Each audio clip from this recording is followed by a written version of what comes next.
Hi, everybody. My name is Greg Katz, and welcome to We Are SC's Inside the Trojans Huddle, where we tell it like it is. Friends, Inside the Trojans Huddle is a game-like panel discussion with We Are SC columnists, staff writers, and editorial board. We first start off with the pregame show where we introduce our panel members of this edition of Inside the Trojans Huddle, and then give you the latest USC football news. First, let's meet this week's panelists. Marc Kulkin, We Are SC columnist who writes the Monday Morass, Yay or Nay, Sunday Takeaways, in addition to regular season football and basketball practice reports. Chris Arlidge, former William Jewell College defensive back and team captain, and We Are SC columnist who writes the popular column Musings with Arledge. Erik McKinney, publisher and editor-in-chief of wearesc.com, and Greg Katz, that's me, your host and moderator of Inside the Trojans Huddle, and a weekly We Are SC columnist who writes the obvious and not so obvious and IMHO Sunday. Before we kick off this edition of Inside the Trojans Huddle, here is the latest USC football news. On Saturday, the Trojans received a commitment from four-star class of 2024 linebacker Dylan Williams from Long Beach Poly High School. Williams is 6'3", 215-pounder, joins the other two USC Poly commits for the Trojans class of 2024, receiver Jason Robinson and corner Aaron Butler. On Friday night, Prep All-America offensive tackle Josh Conerly Jr. from Rainier Beach High School in Seattle, Washington, surprised the West Coast recruiting world by selecting the Oregon Ducks over the Trojans. Men of Troy will now turn their full attention to the recruiting class of 2023, where there are a number of high-valued offensive linemen that are showing the Trojans program love. Former Trojans wide receiver Drake London is holding his rescheduled private pro day on Friday, April 14th, in front of NFL scouts. The NFL draft commences on Thursday, April 28th, and runs through Saturday, April 30th. Draft will take place at Alliance Stadium in Las Vegas.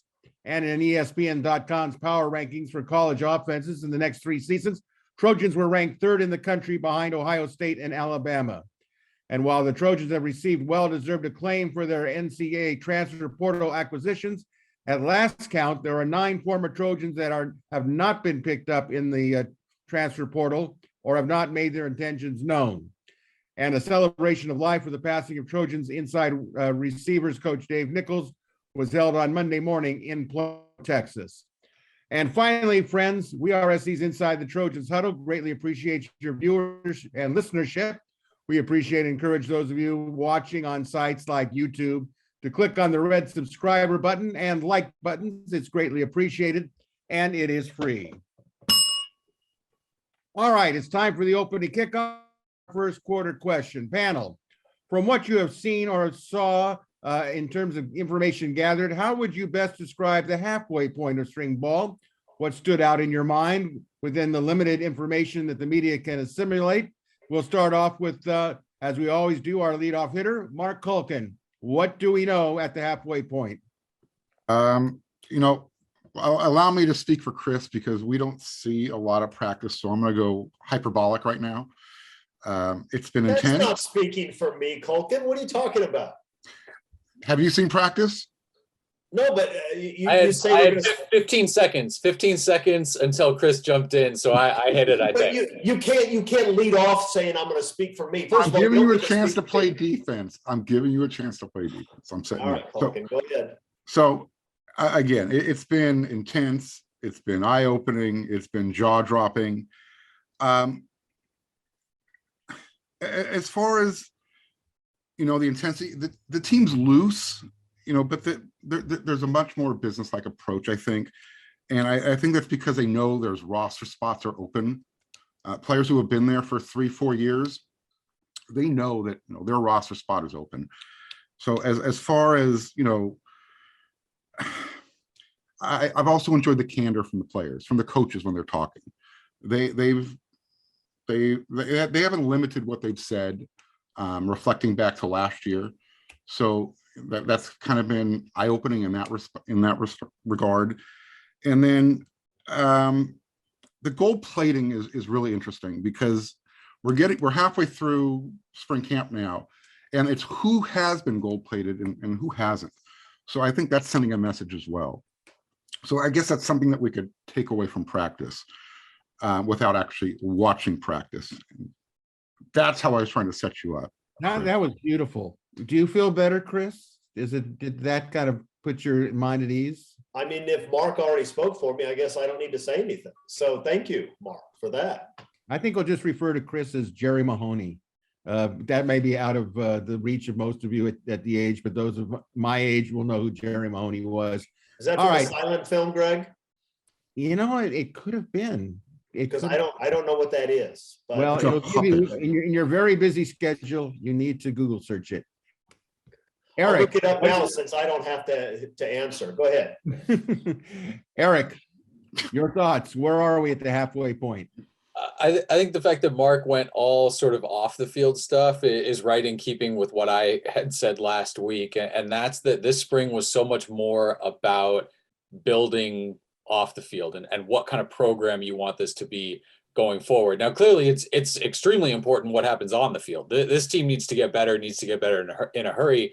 The way that Lincoln Riley and the staff did that was to go out and make a splash in the transfer portal. And that's what has stood out to me is that the 13 guys that come in, a lot of those are the names you're hearing over and over and over. And part of that is because they're the new guys and everyone wants to hear about how that's going. But when you hear the players talk about Caleb Williams and what he can do, when players talk about other players, you can kind of tell in a limited number of words how they feel about them. And the way these guys, the veterans especially, talk about Caleb Williams, they're kind of in awe a little bit of what he can do. That's a good thing from your quarterback coming in there. The fact that they are just kind of it's a given with the two running backs, with Travis Dye and Austin Jones, that they've come over and the coaches have just universally praised the work ethic and everything that they bring. That's a big thing. When Lincoln Riley on Saturday, he specifically mentions Mekhi Blackman as being the biggest playmaker on the defensive side of the ball. A cornerback being the biggest playmaker, that's a good thing for USC. It feels like it's been maybe a little while since that's been the case. Shane Lee, got a story this week coming that's kind of the growing legend of Shane Lee about just the players universally saying this guy has been unbelievable. Lincoln Riley called him critically important to the program right now. So this is what I'm taking from the first part of spring is that these new guys came in and they're making their impact felt and they are going to be big pieces, I think, of this spring. And again, we talk about culture all the time, everything that goes into that. And then the fall too. So USC, they needed to hit on 100% of these guys. And I don't know if they're going to hit on 100% being, starters and huge impact guys this fall, but it does feel like we're going to hear a lot of these names over and over as the fall gets here. And it's good for these guys to kind of lay that base and become team leaders and all of that this spring. So far so good as far as you went out, got guys, shook up the roster again, like Mark said, you laid it out there. Everyone spots up for grabs. And by the way, we're bringing guys in specifically to take jobs. And they've done that and they've shown the hard work where it's not just given to them because they're the new guy, the new transfer coming in. So all kind of positives as far as that goes and what they've done so far since getting here. Chris, from what you can glean, we know that, where you're located, but actually, it's kind of a good question. What do you see? You could be representing people that are not in the area. What do you think you're seeing or perception of what you think you're seeing? I think we're seeing exactly what Lincoln Riley wants us to see. And, a few weeks ago, we had a discussion about whether or not the close practices make sense. I think this shows just how smart Lincoln Riley was with the close practices because he controls the message. If they want to talk about how the offensive line is looking good, they talk about that. If they want to talk about how the offensive line is up and down, they talk about that. They completely control the narrative. And it's not like people have lost interest. We weren't going to lose interest. We had 6 years with Clay Helton. That's like being 6 years. That's like being 6 years in a lunchroom where the only thing you get is half a strip of bologna every day for 6 years. And then they take you into a buffet. You're not going to get tired of eating. The truth is the honeymoon period with Lincoln Riley is going to last quite a long time if USC plays even halfway decent football this year. So as it is, he doesn't have to answer any questions he doesn't want to answer. He doesn't have information getting out that he doesn't want to get out. He simply has an extraordinarily excited fan base, and he throws us whatever morsel he wants. It was actually quite clever of him, and I think it's working out perfectly. What does that mean for the fall? I have no idea. None at all. All right, I'll But chime in. I know Clay won't be there, and that makes me feel all warm inside. And Lincoln knows that, which is why he can do it this way. So you're saying that Lincoln Riley knows that you are warm inside. Is that what you're saying? Yeah, he probably losing- does. He probably does. He probably just assumes it because, of course, we're all warm inside. Look at what we went through. We were airlifted. We were airlifted out of the Donner Pass, and we were set on Waikiki Beach. What are you talking about? I mean, it was a nightmare. Year after year after year, it was a nightmare. And now that nightmare is gone in the South, and we don't have to deal with it anymore. Of course, we're warm inside. He knows that. But we've already seen a different attitude from the team. You know, they literally from the staff down through the players, they have that I don't give a F attitude. However they're answering questions, how they're approaching things. You know, Eric, you talked about Shane Lee. I mean, it was 95 degrees outside last week, and the dude's wearing a hoodie under his uniform over his pads. And I'm like, that's amazing. In the spring. Now, that's just a normal summer day down there in Alabama, but he's trying to replicate that now. And the guys are trying to replicate Shane Lee. So that's what you take away so far. I hope that guy can play half as well as he leads, because he sounds extraordinary. Well, I will say this. I think that we've learned a lot in terms of on field. We know based on the players, and I think it was mentioned that Caleb Williams is an alpha dog. Everyone says he's a man's man. We know that he ripped off a 40-yard run. He's made some spectacular plays that we have seen on Twitter. So we know that the people that are being billboarded as Showtime people are showing up. Shane Lee, of course, is a man among boys. It will not shock me if the captains for this team are Caleb Williams and Shane Lee.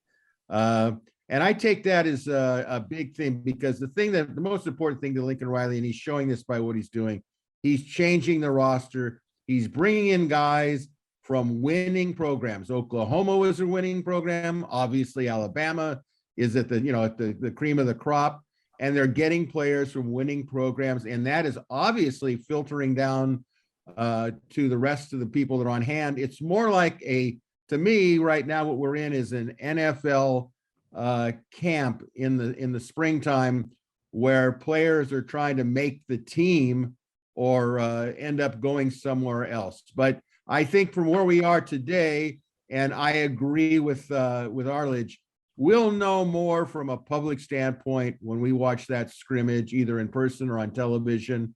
We'll get a sense of what they look like, at least organized and attitude. So at this point, I would say I would give Lincoln Riley and that group high marks for where they are today. All right, second quarter question is kind of tailing off on this, what we were just getting over. As we head home in terms of spring, what has surprised you on either side of the ball, on or off the field? Eric, why don't you start us off with that? I don't think there are a lot of surprises, and I don't go into this with the idea of, oh, I knew everything that was going to happen. But if you put together a depth chart going into spring, and you thought, I think these new guys are going to, make impacts, and that's Shane Lee right in the middle of the defense, and Romello Height being the guy on the outside, Mekhi Blackman coming in and grabbing one of those starting spots at corner. The offensive line kind of looks exactly how we thought it was. The running backs we knew were going to come in and be good. Caleb Williams we knew was going to come in and be good. And I think that's all good, that nobody's fallen down. And I think the surprise comes in what Chris is saying. We don't get to see it. We don't get to see that, oh, this guy's actually a step slower than we thought he was going to be. This guy's, heavier or lighter or that kind of thing, because we don't get to see it in time when you're seeing for ones go against ones and all of that. And so it really lessens the amount that you can take out, where you can't see it happening. I will say I thought this would be a big spring for a lot of the 2021 guys, and you're seeing some of them come forward and take steps forward.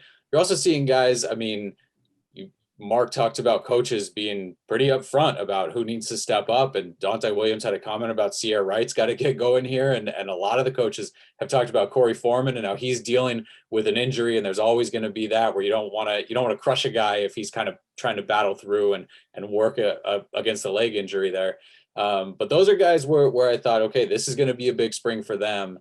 And it feels like it's not happening yet. Still time, and you've got all summer, and you've got, fall camp and that sort of thing. But I think that's kind of where it is for me. Again, if you wanted to guess at what the starting lineup was going to be on offense and on defense, we're seeing that group go out with the ones and the twos so far. Mark, what surprises you? What disappoints you up to this point? Actually, what Erik was just his last point. It's who is passing whom, especially who might have came through the transfer portal. You've got 3 wide receivers that have shown up, and they've all, have been, coordinated as Trojans with their gold plates. You've got receivers who have been here who haven't received that yet. So again, whether that's, trying just to send a message or whether that's surprising, I don't know, but it's interesting. Erik was rattling off some of the players. It's the size also of these guys. Brendan Rice, you didn't even mention him. He's a good-looking kid. Yes, of the surprises, guys showed up. Every year, right? You hear, oh, the new strength and conditioning staff. It's amazing. It's amazing. And there are guys every year that show up bigger, but some of these guys, the new guys especially, if they're not wearing cardinal or white jerseys, it's hard to tell the difference between him and Romello right now. I mean, that's the size of Brendan Rice. So I guess that would be something that kind of has stood out, is size and speed was something USC has lacked. And Lincoln Riley, they went out and they addressed that through the transfer portal, and that's showing up right now. So I guess I can't add much more to what Erik said. So I'm sure Chris will. Chris, what do you think? Any surprises? Any disappointments? Perceptions that are not accurate? What do you see? I'm a little bit surprised what's happened at that rush spot, where I think everybody in the world expected Korey Foreman to be a star at USC. We didn't see it last year. Apparently, he's been banged up over the spring, and so now he's got Romello Height, who apparently is a big, fast, talented guy that the coaches are very excited about. And he's got Solomon T, who we've been waiting to see whether this guy can actually play. And now it sounds like he's healthy, and then moved him over there also, which gives you like 3 elite prospects, none of whom have proven much on Saturdays yet, but 3 elite prospects at that one spot, which I think probably puts a ton of pressure on Korey Foreman, number one. And number 2, I think it shows how important that position is in this new defense. That guy's going to have to be a productive guy that can chase after the quarterback and wreak havoc. He's going to have to be, and they've given you a transfer that they think the world of, and 2 former 5-star recruits at that spot to guarantee that they have at least one guy who can do the job. But I'm a little bit surprised by that, and especially with the weaknesses at inside linebacker. I'm surprised that a healthy Solo isn't still there, and that they moved him outside. But I don't know what that means, because like everyone else, I've actually never seen Solo play football other than in high school. So we'll see. It'll be interesting. Well, Solo he's bulked up. They've shifted him. He saw a little bit of time just on the defensive line too this last week. And I think the message to Korey Foreman, and you're absolutely right with that, it would not surprise me if they brought in another guy out of the transfer portal to go at that rush end. Because if you like what you have in Romello, the idea of betting on one guy to do that for you for an entire season, I think that I think the message has been kind of laid out for Korey, and the guys that they've gone after in the transfer portal, some of the offers still out there, those are guys that could play that rush end spot. So I think that spot is so important to them that they're going to try they're going to try everything they can to be as buttoned up there as possible going into the season. Well, I'll tell you, I have some surprises and some disappointments. The surprise to me is how well these transfers have fit into the program. You're asking a lot to get people to come from all different reasons for transferring. It appears that they all get along. They have said that on the videos. The reviews all get along. It's like we're brothers and all. I know whether it's just a honeymoon lip service, I don't know. We'll see. What happens when the going gets a little rough.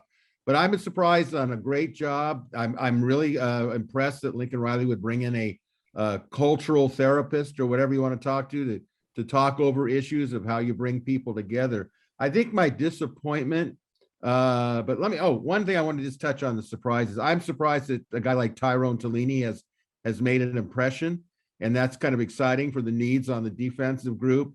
I was surprised to somewhat how much of an impact that apparently Brendan Rice has made, that he's now finally got a quarterback that can actually throw him the ball.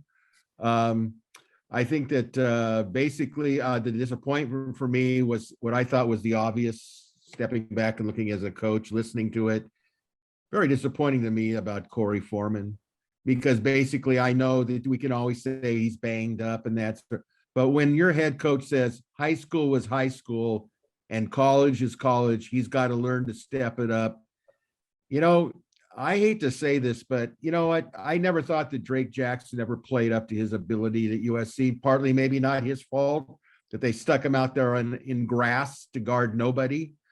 So you never knew if he was truly an outside linebacker or a defensive end. And, then before the season, he talks about how he's going to go to the NFL and yada, yada, yada.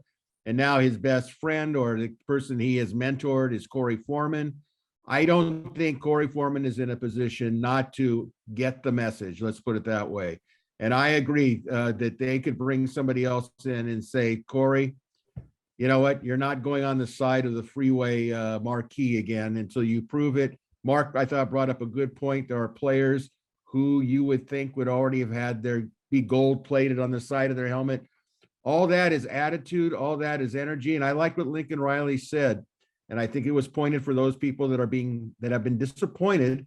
And that is energy and attitude is a choice. You either bring it or you don't bring it. And I think that was basically for those guys that want to perhaps, live off the Clay Helton way of life, so to speak. It ain't that way anymore. Okay. And those players, we all know that we could be seeing them hit the transfer portal maybe sooner than later, as soon as spring is over. So very something interesting to follow. All right, let's head into halftime. Kind of a lighthearted thing that we'll get into before we get into some heavy stuff. Here's your question, panel. Recently, USC Athletic Department asked the question, what would be on your USC car vanity plates? And you get 7 characters to do it. So give us your USC car license plate name and why you selected that choice. I don't think this is going to be a problem for Arledge, is it? Do you got your plate for us, Chris? I always answer your questions. Why would it be a problem? I don't understand. Okay, see, that's a lawyer trick. Always It's not a trick. It's not, always answer a question with a question. I knew that was coming, so I was really prepared. But nonetheless, what do you have for your USC car license plate? I'm going with SRIUSNW, serious now, because for the first time in a very long time, USC actually cares about winning football games. All right, well done. Thank you for the explanation. So Erik, what's your USC vanity plate? I don't want you to think for a second that I did not look at Arledge being 7 letters and maybe potentially running with that. That'd be an amazing one. Yeah, you should do that. I mean, just instant recognition all over the Southern California freeways. I'm gonna go 4THNINE. I was not at the gigantic USC Notre Dame comeback, but I was at that 2005 game, USC Notre Dame, and that's every year that goes by. I feel like that's going to be, as I get older and older, one of those games that I could talk about being there. 4th and 9 is one of those things. it's kind of in the weeds enough where you got to be a USC fan to be able to see that and recognize it immediately. But one of those kind of extremely memorable plays that I was able to watch. At some point, we're going to have to debate whether 4th and 9 or whether the Bush push, which of those two plays was the better play. So I'll tell you, in terms of better play, I don't know. But in terms of when I think about that game being there and what I sort of viscerally recall immediately was watching Jarrett come down that sideline, catching that ball. I understand the Bush push. You don't get the Bush push. But in order, it's remembering Jarrett come down the sideline, actually leaving the stadium, and then Bush push is kind of the third memory in there too. So again, that's just for me, and that may have been kind of my perspective of it because it was coming right. I was up in the stands for that game, and it's coming down that sideline straight at us there.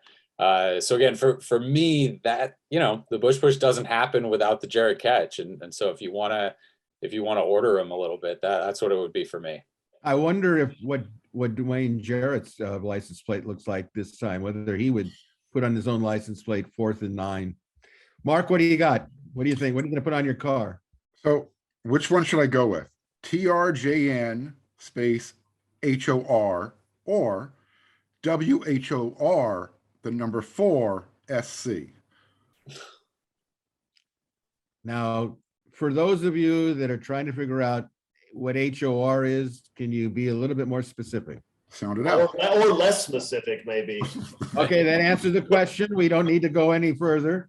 Whore for you, whore for SC. That's a beautiful thing.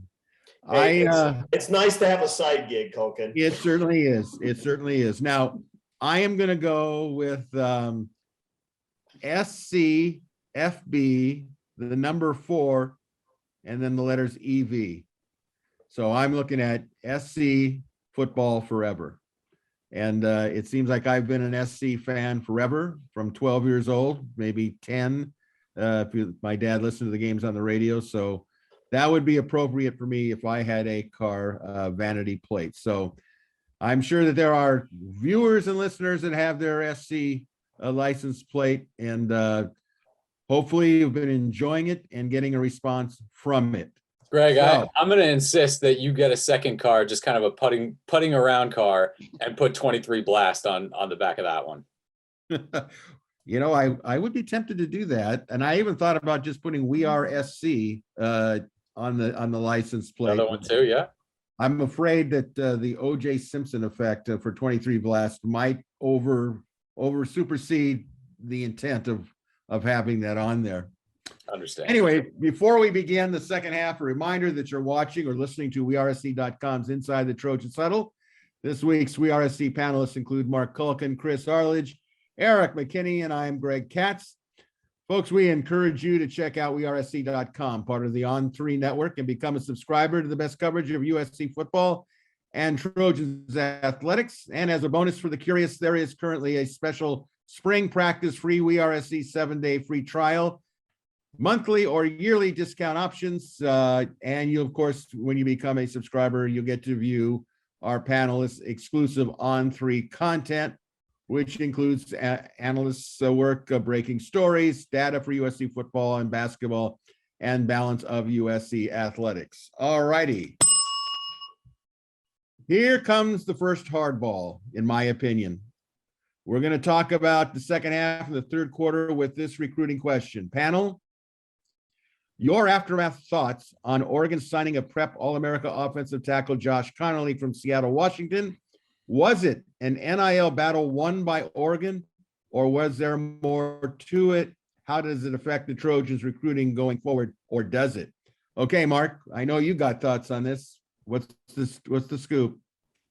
I went all in on this, my Sunday takeaway, so I'm not going to spend too much more time on this.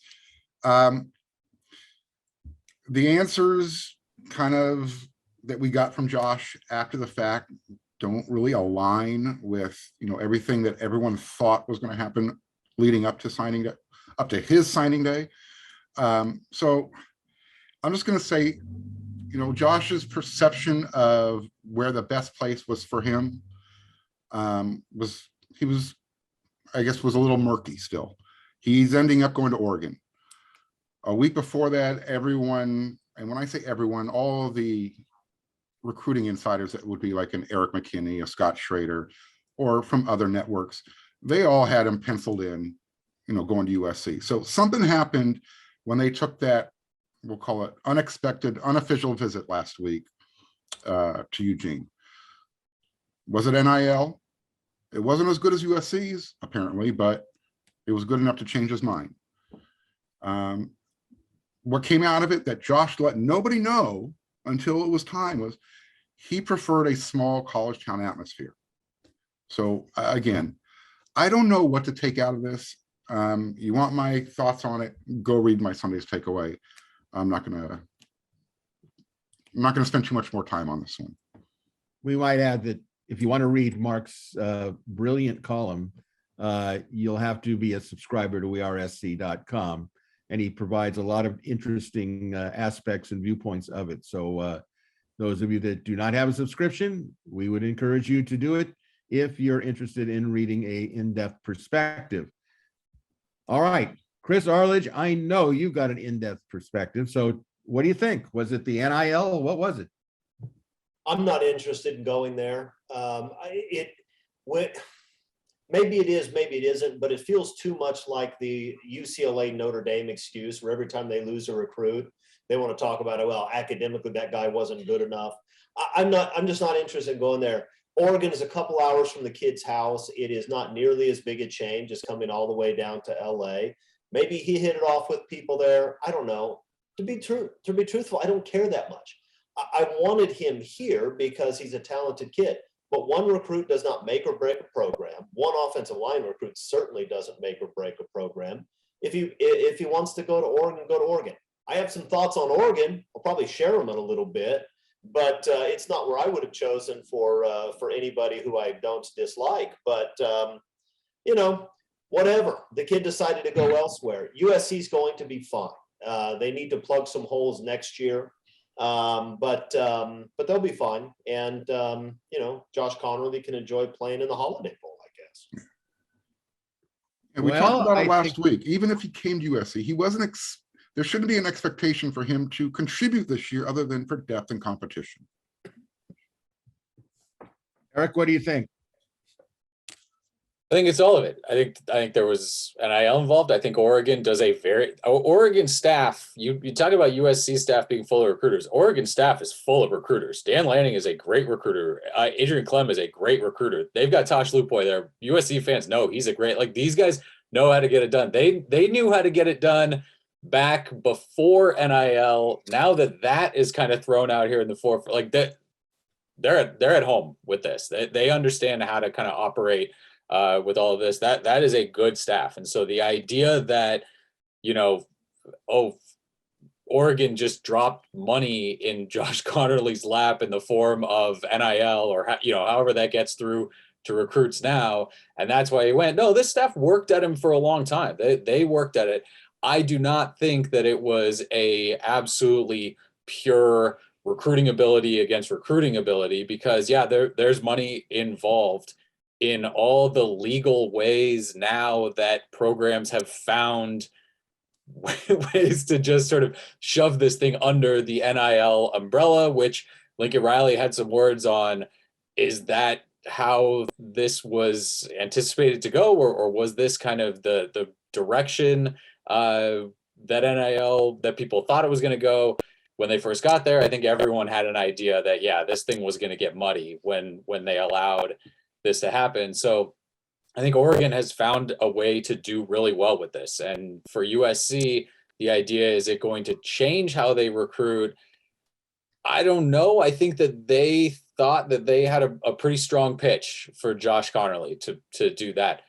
If it changes it, now it's not enough. Now you need to do more. And that's either selling the program or figuring out kind of a better sense of what the NIL opportunities are at USC, however that's going to go. Again, I don't think that it's something where all of a sudden, boy, everything USC has done in recruiting is garbage and terrible, and you've got to tear it all up. You're going to miss on guys. You're going to have what is a good pitch and what you think should get a guy to your school, and he's gonna at the last second decide, I want to go somewhere else.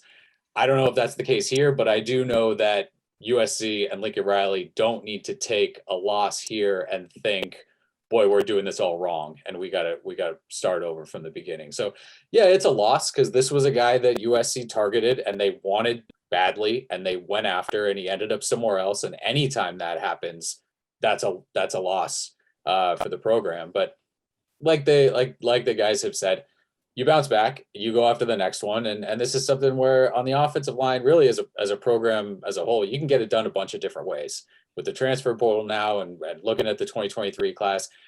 The team that wins the national championship, they don't always have, the Joe Moore Award winner for the best offensive line in the country. So you can put together a good offensive line with a bunch of different guys in a bunch of different ways. But I think that it's probably maybe a little eye-opening for how this thing played out and for the staff. I think that there's a lot of variables in this. I'm sure when they get together as a staff, I'm thinking about Lincoln Riley, they will ask each other. Nobody's going to know more than they do when it comes to what happened. And they're going to say, is there anything we could have done differently? What is the name of the game? I think listening to Lincoln Riley say at his press conference on Saturday, what used to be under the table stuff is now above the table stuff. I'll do a shameless Marc Kulkin plug. In my IMHO Sunday, I wrote about a column written by John Canzano from the Oregonian, and he had his perspective on this favored going to SC business with Conerly and what really happened.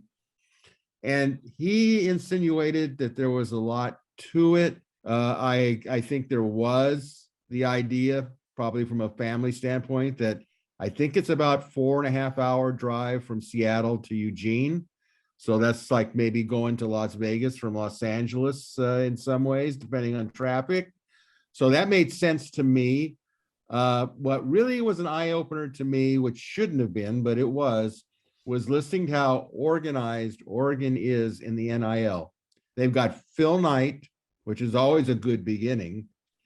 And they've gotten all their billionaires together now and ready to go and make a push, where I think USC has some stuff together, but has not formally announced what Oregon has announced.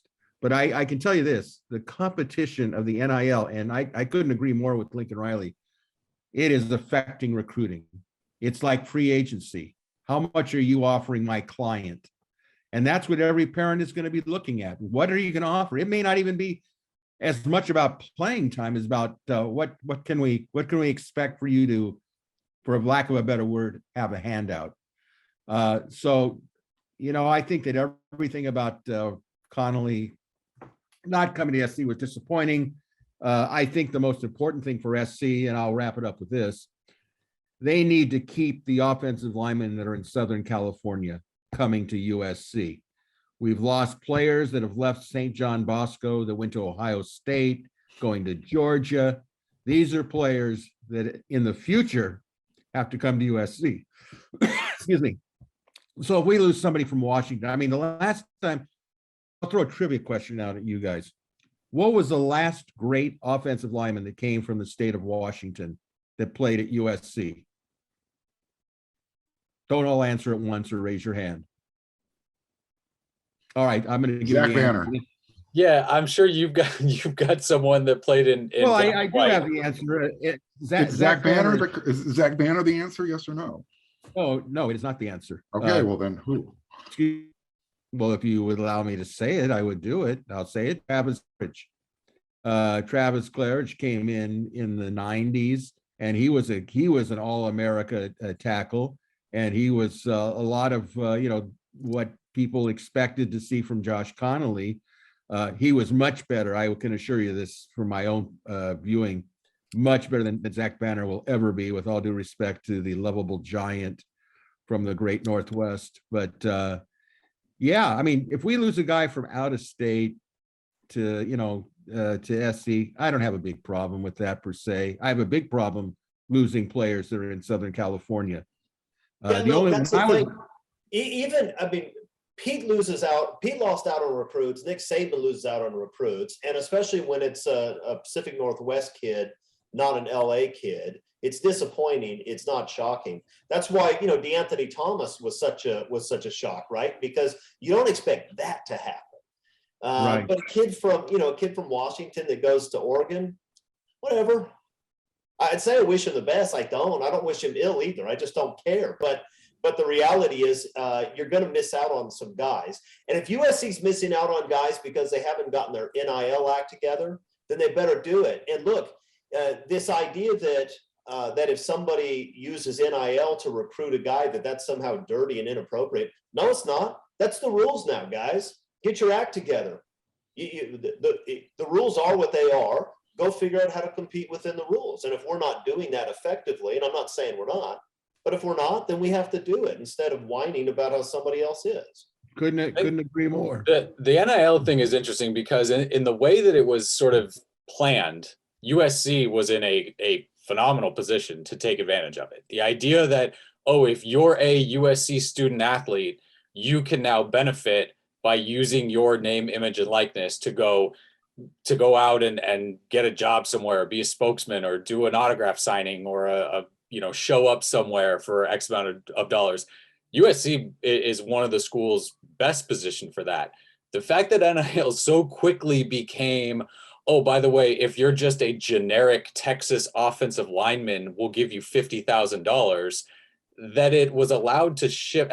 I say allowed to shift, that it shifted so quickly to that, and then now also basically has become a signing bonus. Lane Kiffin talked about it a lot, that it's just you get a salary cap now, and you get to just kind of spread it out over your recruiting class. Can USC shift gears and get in on that? Do they have everyone talks about kind of the financial resources they have, and the billionaire donors and all of that. Can they get an alignment on that to keep up with what all these programs are going to go ahead and dive headfirst into? The Conerly thing again, and he talked about wanting to play in a small town and liking the Oregon offense and all of that kind of stuff. I'm sure that there was some of that he liked, and I'm sure that there was some of it that, like you said, Oregon feels really buttoned up with NIL in all senses of it. And so, like Chris, like you said, you can do it. If you can do it, they're going to do it. And so is USC willing to do it? And can they go out and get everybody like that? I think you've said it a lot. USC cares about football now. I think this is going to be one of those situations where you start to see how much with the people outside of USC, but still affiliated. Look, Well, USC, they need to bring back those Trojan clubs and make them independent again. That's how you play this game. But USC put all that under the umbrella real fast. So maybe they're afraid to play the game. Is what it comes down to, Eric. Because Tennessee fans will give their $8 million last dollar to Tennessee recruits. I mean, $8 million to a quarterback that has not even played his first game in senior year of high school yet. The Crazy. funnel is open at some of these other programs, and they've got fans that are diving all into it. Again, there aren't those, Lincoln Riley talks about guardrails with the transfer portal on how to do it. There really aren't guardrails set up for these collectives and the one-to-one matches of donors to players and in some cases to recruits there. So it's figuring out every way that you can use NIL, because there's some soft definitions, I think, of NIL compared to what initially the thought was. I'll wrap this conversation up by just saying this. The people that are involved, the off-campus people, the Phil Knights, the people at SC will get involved. They're highly productive people. They are winners in the business world. They will see it as our little group at SC is competing against Phil Knight's little group in Oregon. Are we going to win, or are they going to win? It's going to be incredibly competitive from the businessman standpoint to get a prospect. We all think of, well, the SC won, the football program got a prospect. But I'm not going to lose sight of the fact that these guys are all coming from millionaire, billionaire perspectives. They only know one thing, bottom line, we either get this kid and we're not going to let somebody else beat us out, and are probably more cutthroat than college football coaches are, to be quite frank, in my opinion. All right, let's move on. We begin the fourth quarter of Inside the Trojans Huddle with one of our favorite spots, and that is a new way of looking at the lighting of the Trojans torch, as we see in the Coliseum between the third and the fourth quarter. We're calling it now the Chris Arlidge Coliseum torch, and we're going to light this baby.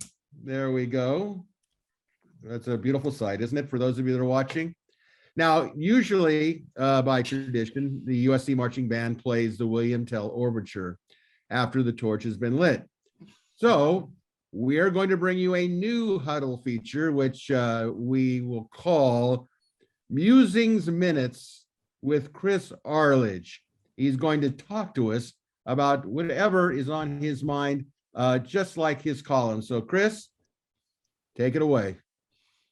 Thanks, Greg. I don't want to talk about Josh Conerly anymore, but I do want to talk about Oregon football, one of my favorite topics, because what we've heard recently from Oregon tells us a little bit about what they're trying to sell.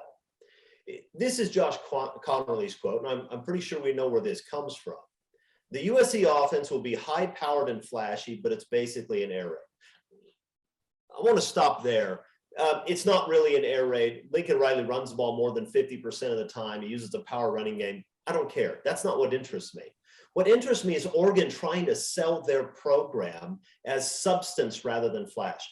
Oregon has only been flash. It's all they've ever been. From the time they were a bottom dweller to the time they became an upstart second-rate program like they are now, they've only been about flash.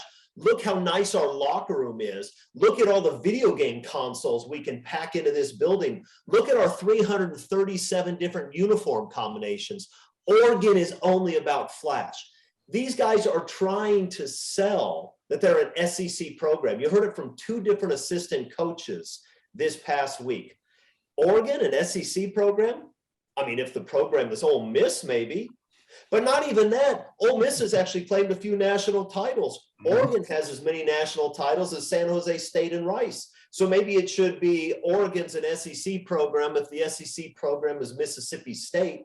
Look, Oregon's not an SEC program. They never have been. What they are is a program who had a giant window of opportunity when USC was busy committing football suicide for about a decade to go and win something, and they didn't do it. And now what they've decided to do is hire a bunch of children, and anyone who decides to go to Oregon instead of USC is deciding to sit at the kids' table. I don't mean that these coaches theirs aren't promising coaches. Dan Lanning may turn out to be a superstar. I hope he does, because as a fellow William Jewell Cardinal, I want him to be successful. And if he's successful, he'll lead for a real football program, like all of Oregon's successful coaches do. But right now, Dan Lanning is a guy who's never coached as a head coach and has only 3 years as a coordinator. And that was under a really good defensive coach. Don't you think Kirby Smart had something to do with those defenses? And you get this other guy, Kenny Dillingham, their offensive coordinator. He also has 3 years as a coordinator, and he's 31 years old. The first year was with Gus Malzahn at Auburn, which means he wasn't running the offense. And then he spent 2 years face planting at Florida State, where they finished in the mid-70s in offense both years. So you're right. If you don't want to go to a flashy offense, you can go to Oregon's. They probably won't be. The adult in the room at Oregon these days is Tasson Pui. No one's ever said that about him, but he's now the adult in the room. He just so happens to be an adult who can't coach football. He's a salesman, and a great one, who got fired as defensive coordinator at Alabama because he couldn't cut it. And if you can't coach defense with Alabama's athletes, I'm not sure where it is exactly you can coach defense at.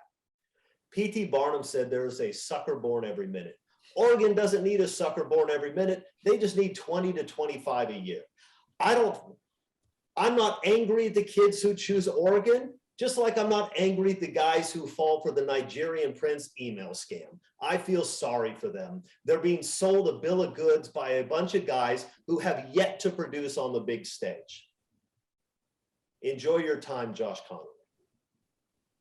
Well, I assume that you are done pontificating, folks. Nope, That but was I'm done with this segment. That was Musings Minutes with Arledge. We hope you enjoyed that. I know that our Oregon fans certainly did. I know All I right. did. I know that you did, obviously. With that, let's begin the fourth quarter question. Panel, Notre Dame is elected to host Tennessee State, an FCS team, in 2023, and UCLA is playing two FCS schools, Alabama State in 2022 and North Carolina Central in 2023. The Trojans now are the only remaining FBS school that has never played an FCS opponent, nor currently has any plans to play one.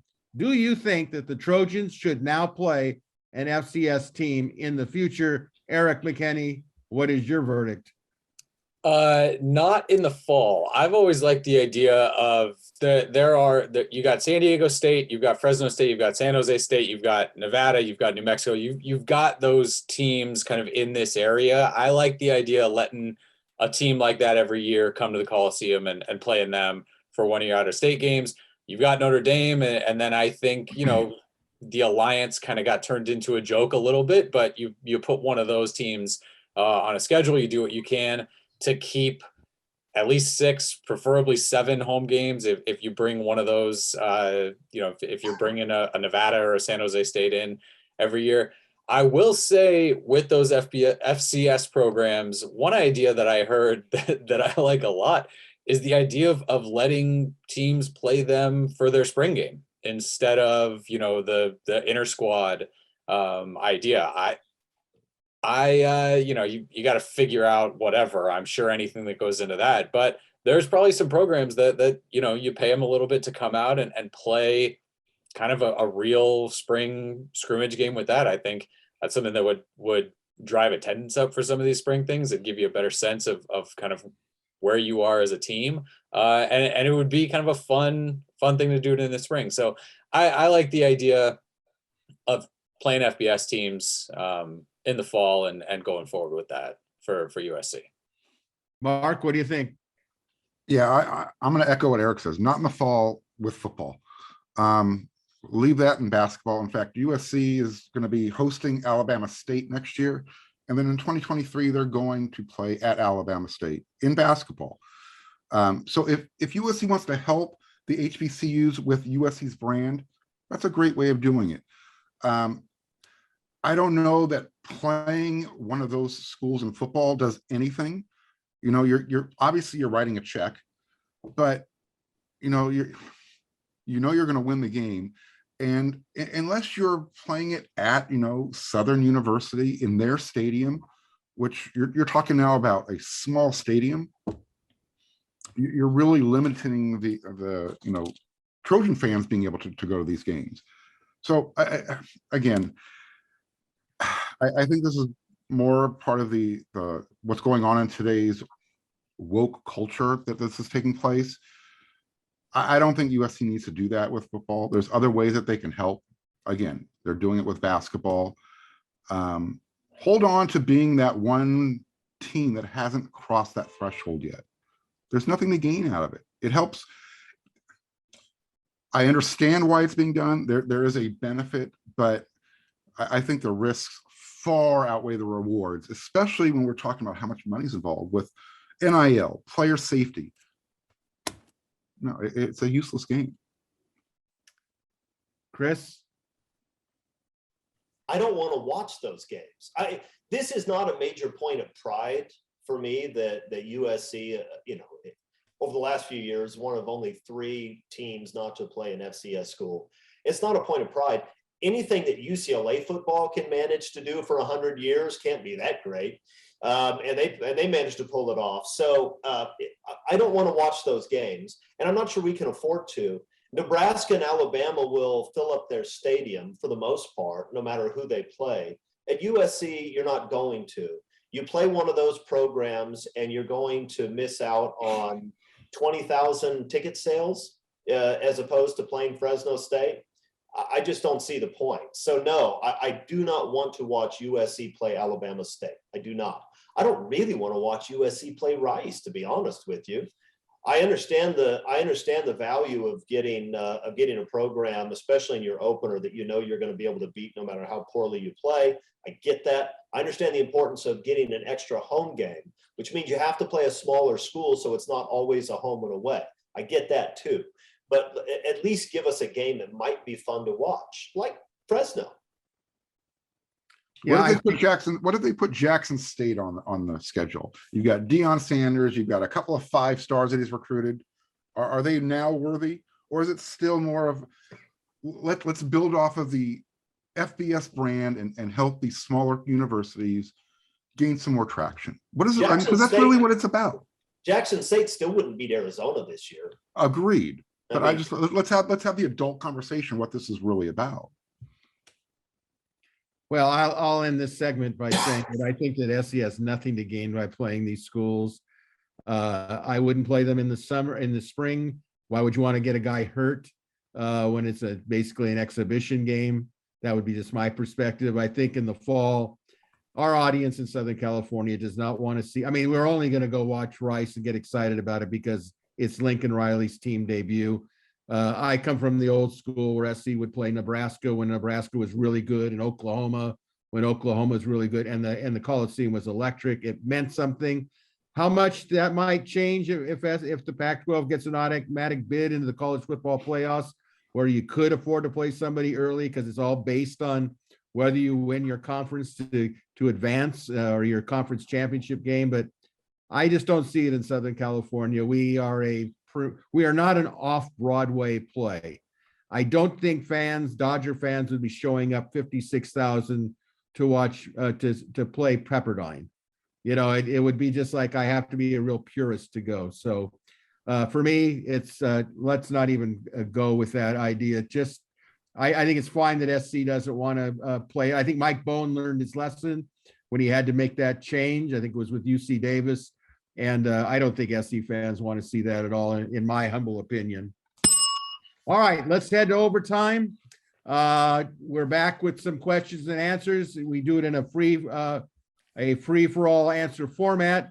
For those of you who'd like to submit a question that we can answer or give you our opinion here on Inside the Trojans Huddle, just go to either the Gary P or We Are SC members message boards. From there, you'll see the topic thread regarding questions from inside the panel. We've got a couple of questions for you. So here we go. Panel, feel free to jump in with your answers. Question 1 from Chris in North Carolina. What do you suspect the staff's plan is to address the dilemma of offensive line unit after next season when Voorhees, Nealon, Haskins, and potentially others are gone? The numbers will be incredibly thin, and with the recent miss on Conerly, we have no 22 high school offensive linemen coming in. I know that we are in on several 23 offensive linemen. However, you probably cannot rely on them to come in and be a major contributor as true freshmen. That's also assuming we land some, and due to some our previous year drought of missing out on elite linemen. I'm going to skip over a little bit. It's a long response. I know that we could possibly bring in some OL from the transfer portal after spring and after the season. How do you view this particular issue and possible plan solutions? How do you think they're going to address it? I look forward to Arledge's frank and candid response. That's a smart listener there. I like this guy. And? Yeah, look, USC is going to have to hit big in 2023. And he's right that you can't count on many of those guys to step in and play right away, although some of them can.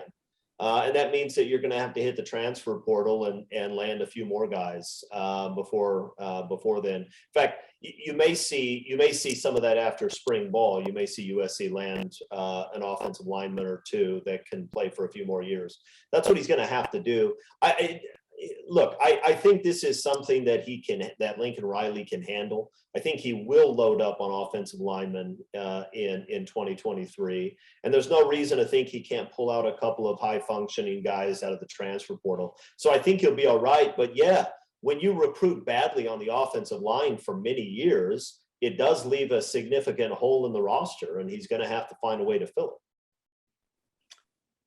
Anybody else have any comments they'd like to inject? Yeah, as far as the portal, instead of, getting a 1-year Band-Aid guy, now the calculus changes a little bit, and you're probably looking for guys who have 2 to 3 years of eligibility, especially with how many players USC could potentially lose after this season. So, the 2023 high school class has to be huge, 4 or 5 guys from there. And then, again, you've got to supplement that with 23, portal guys who have multiple years of eligibility, not just can come in and play right away. I mean, you can also sprinkle it, and it's not the sense where if you're bringing in 6 new guys, now all of a sudden you just have a huge freshman class, and that's going to hurt you down the line too. You can bring in a couple first-year guys, a second year, a third year, and a grad transfer guy that just plays 1 year, and now all of a sudden you're up and down the depth chart with guys with different levels of eligibility left. I think this fall is a phenomenally important year for the USC offense overall, but the offensive line specifically, as far as this staff's ability to go out and just crush recruiting in 23 and 24 and in the transfer portal.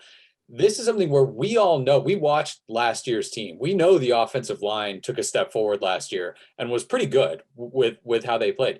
The narrative nationally is that the USC offensive line was garbage and the offense was garbage. If this staff can all of a sudden put a good offensive line, offensive unit on the field, they're all of a sudden miracle workers, right? In 1 year, it's this turnaround. They're going to get guys where they say, hey, we have 3 open spots on this offensive line that we just turned around in 1 year.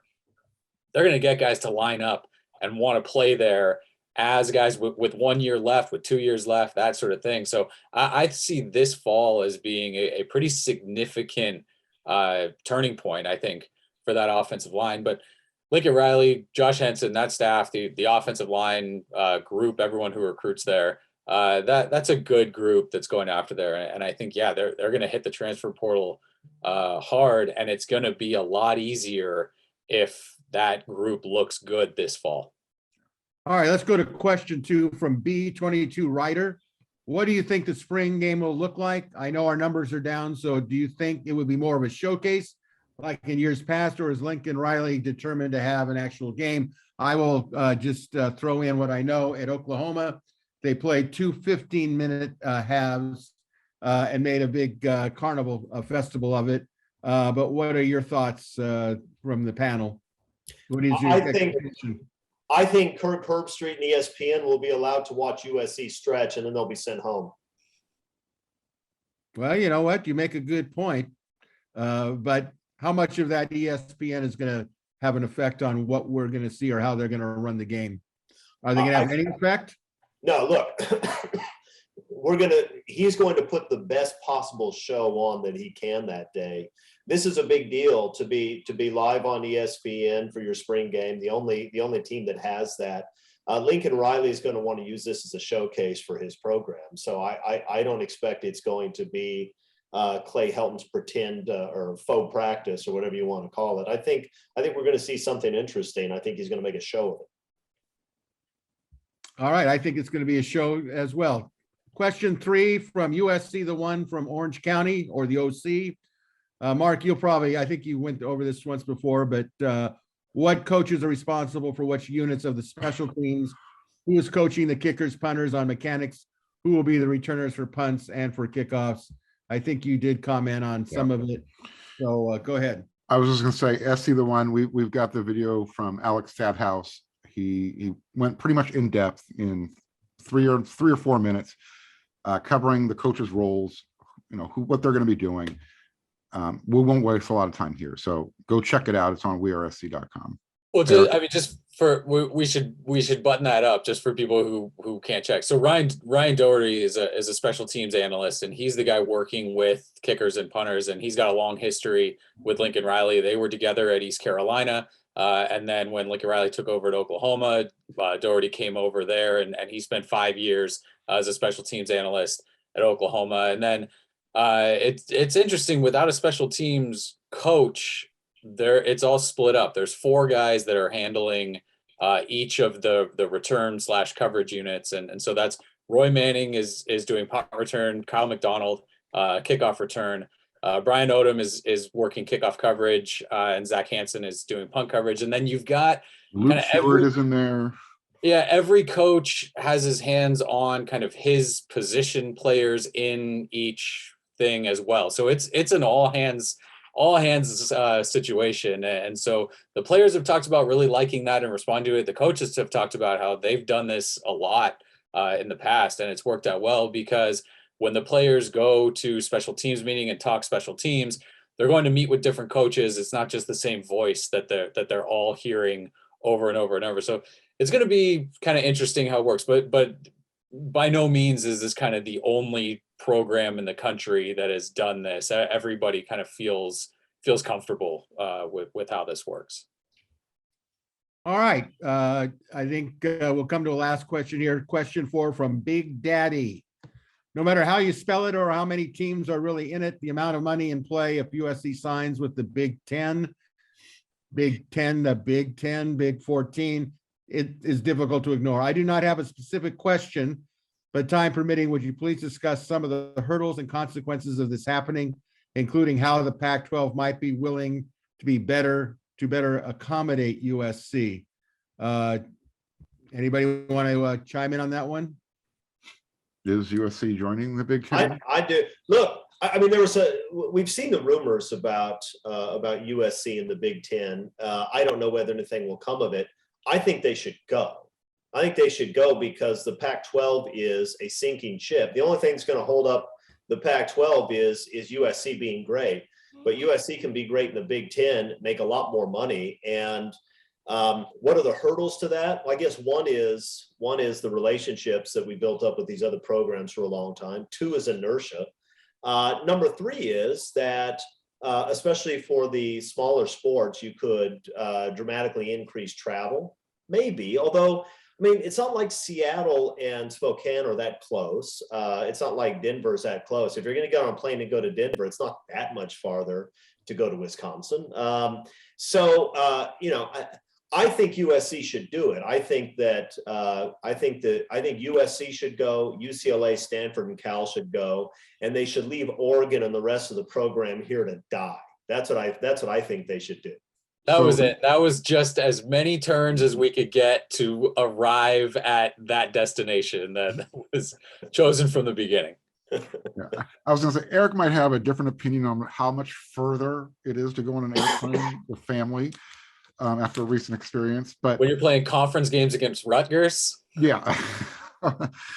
So, you know what? We don't have to worry about it. USC joining the Big Ten. What's going to happen? This has already been talked about by the new commissioner. You know, they're trying to form the alliance. It's going to be a giant NFL type of, you know, the San Jose States, the San Diego States, Fresno States, they need to get in on the scheduling now, because in 10 years, USC is not going to be even entertaining those guys. They're going to be playing Ohio State, Rutgers, Wisconsin, plus some of the West Coast teams that we know with the Pac-12.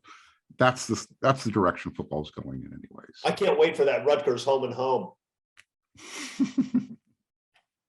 Let's just play it in Kansas. Play it twice. Yeah. Going to Manhattan twice that year, right? For me, I think USC has it's traditional. It's a traditional program. USC in its history, my take anyway, is that they wouldn't look to make that big of a splash. And again, you talk about all those the California programs and all the other programs that are in the Pac-12, and it hasn't been the Pac-12 forever. Obviously, they're okay. They were okay with Utah and Colorado coming in, and it was 8 before that at some point. So yeah, there's been a lot of change, but I think USC likes being kind of the flagship program of the Pac-12, and it feels like the new commissioner has an idea of how to potentially get this thing running and put USC out at the front of that. I think we've seen kind of scheduling concessions already a little bit in how USC would like stuff. And now that they're maybe bringing that out of the Pac-12 center out of San Francisco and maybe shifting down to Las Vegas and bringing it closer to Los Angeles and all that helps USC. Chris, you're right. In the long run, you're better off in the Big Ten. They have everything going. It is going. It is it is printing money right now. Those programs are absolutely raking it in at the same rate as SEC schools. Those two conferences have absolutely separated themselves, and USC would be better off getting in on that. The hurdles, it's not even so much how many, it's kind of how high they are to be able to do that. And I just don't see any sort of feasible way, because you are, again, when you're talking about USC, they're not talking about football. They're talking about 21 athletic programs and what you'd have to do with all of those programs in taking your football program out of the Pac-12 and everything that would happen there. So again, at the end of the day, yes, best result would be to get in on that and be able to kind of reap the financial rewards of being in that conference. But I don't know, it would be a tough haul to make that happen. Well, certainly a discussion for another day, and probably something we should take into account in future quarter conversations. Reminder again, if you have a question or comments for our panel, go to either the WeRC message boards and click on the thread that pertains to Inside the Trojans Huddle viewer or listener questions. Folks, that's a wrap for this edition of Inside the Trojans Huddle. A reminder, next week, we'll continue our weekly review of spring ball as well as related college football topics. So until then, a big thank you to this week's panel of the great Marc Kulkin, the great Chris Arlidge, the great Erik McKinney, and a special thank you to all of you for watching or listening to Inside the Trojans Huddle. Till next Tuesday, this is your host, Greg Katz, reminding you all to fight on, everybody.